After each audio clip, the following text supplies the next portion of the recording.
my name's Christina Horan, and this is my informative speech. This is my lovely audience, my mother Anne and my sister Elizabeth.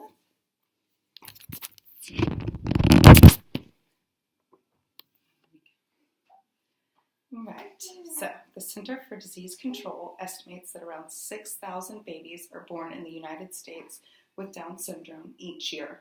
That means that approximately 1 out of every 700 births result in a Down syndrome baby. Have you ever met someone with Down syndrome? You might have had a personal experience with someone who does and not even know it. Sometimes it could be hard to tell, depending on the severity of the characteristics. Today, I'm going to talk about the most common cause of Down syndrome, the physical characteristics, and the developmental characteristics. So, how does this disorder happen?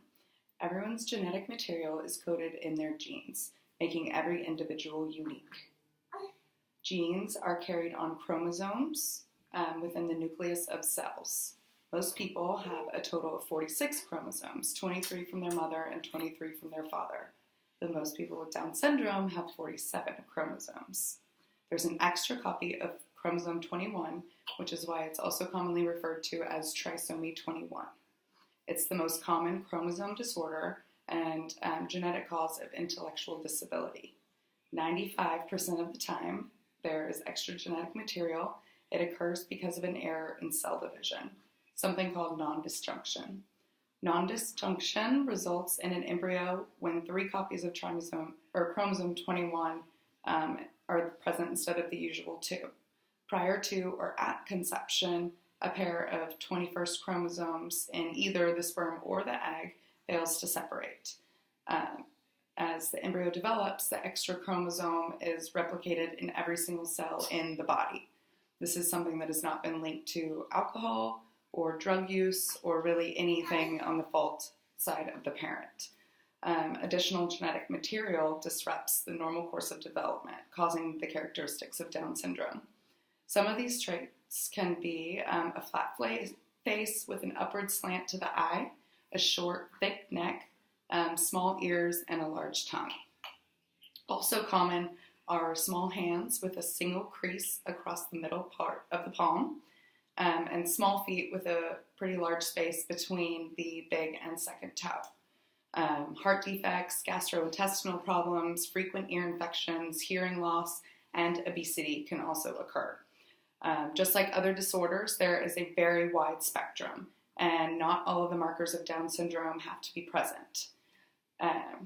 Even if the outward appearance of a single individual may not seem severe, the cognitive delays may be. Development in a baby or a child diagnosed with Down syndrome occurs much slower than normal, sometimes even months or years delayed than someone without Down syndrome.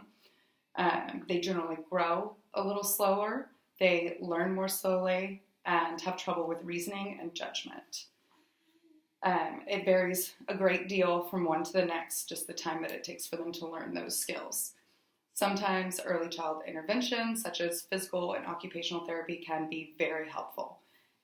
From my experience, parents of children with Down syndrome will tell you that every milestone achieved was well worth the wait, and that it really makes you more appreciative when those things do happen.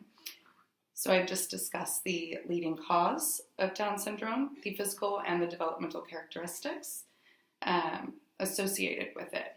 More and more Americans are interacting with individuals that have Down syndrome, which is really increasing the need for widespread public education and acceptance.